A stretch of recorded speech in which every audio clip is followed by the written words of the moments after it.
This is Hyundai's new Santa Fe, and if they decide to get it to India, it'll be their most expensive and luxurious car. But what's it like? We have the car for the day here in snowy Seoul.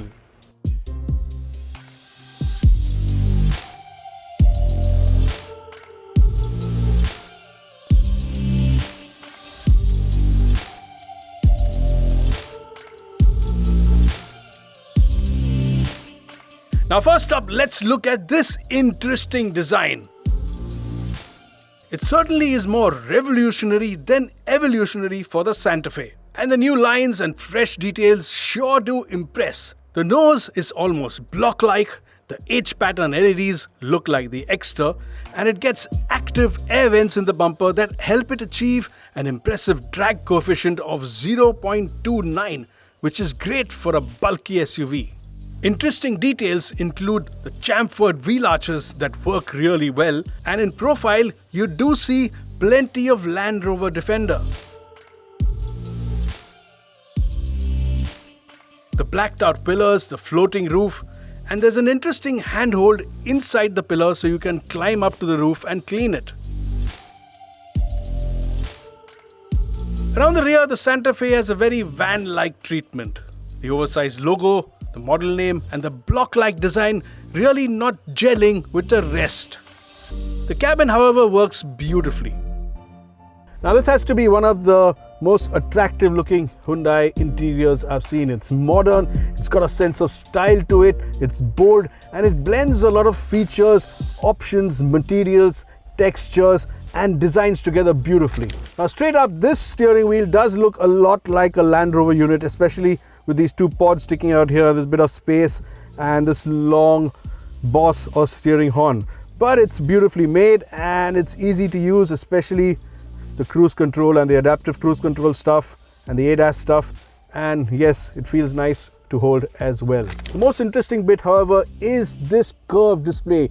It's a long single unit. It looks like a single unit, of course, it's two screens, but it's nicely curved and tilted in towards the driver, and that makes all the difference. Also, a lot of good use of materials. There's this faux wood here, there's leather and leather stitching, couple of glove boxes, one here, one below. This piano black surface, chrome buttons, so you don't need to go into menus too much. Smart of Hyundai to do that. And two charging pads here with something unique, a UV filter for the sunlight. Storage is also impressive. Plenty of storage here as well. Couple of cup holders, space under this elevated center console, a large box which you can flip open from either side, and really comfortable seats, really plush and comfortable. They hold you well, they support you well, and yes, this does feel like a richer, more expensive car than we're used to seeing from Hyundai. Also interesting, this boss seat here, you have the controls for the person sat at the back. They can push the seat forward and get extra legroom. Now the back seat. So a nice elevated seating position in the back here, a bit of theater seating. You have a nice view in front. It's good for passengers in the back, and good thigh support here. Longish squab here for thigh support, and the backrest curves around and is quite comfortable. You can also lean back, you can recline the seat a bit. That's interesting, and you have two sunroofs split by this bar in the center. You also get a storage drawer under the elbow rest, smart USB ports in the seat back, a bottle holder ahead of the elbow rest, and manual sunblinds. The boot opening is wide too and easy to load up. You can even get a 7-seater, and even that car has a fair bit of luggage space in the back. So what's the Santa Fe like to drive?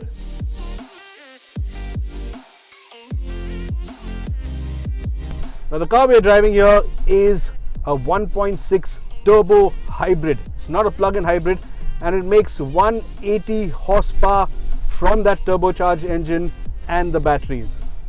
It also makes 265 Newton meters of torque, and the power and torque is sent to the front wheels. It isn't the most punchy or powerful engine, however. What you do get from behind the wheel is a really comfortable, easygoing sophistication. It's refined, It's more laid back than you expect, and it really does feel comfortable and easy to drive. What also works well is that the controls are nicely weighted, and the electric boost from the hybrid system makes taking off from rest pretty effortless.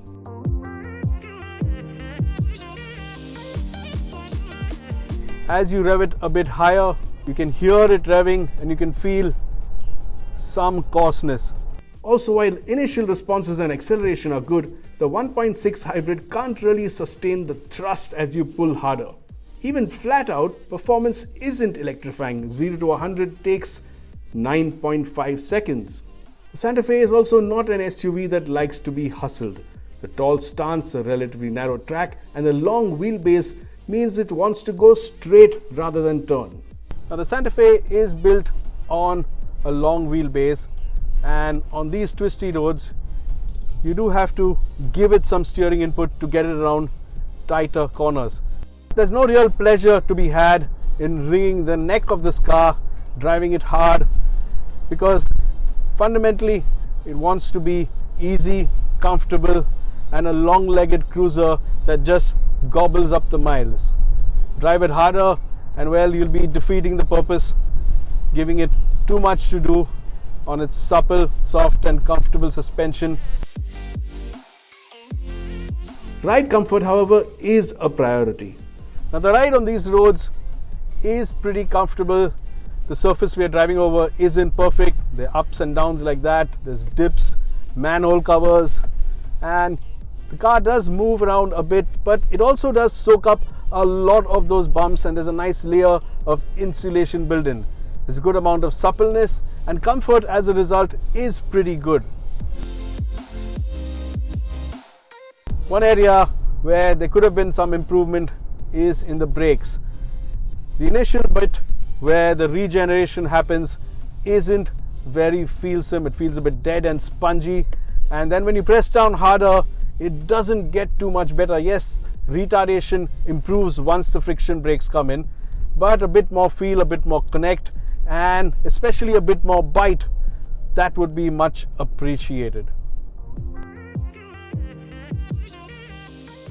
So yes, the case for the Santa Fe is a difficult one. On the face of it, it looks like the perfect SUV for India. Big, comfy, available with efficient hybrid powertrains. It has a unique identity.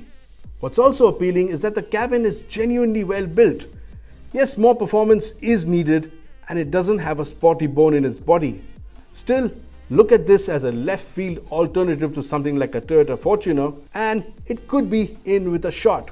Question is, are Indian buyers ready to pay upwards of 50 lakh for this Hyundai? The answer could be yes, especially when you look at how well the Tucson and the Ioniq 5 are doing. What do you think of the Santa Fe? We'd love to hear what you have to say. Let us know in the comments below.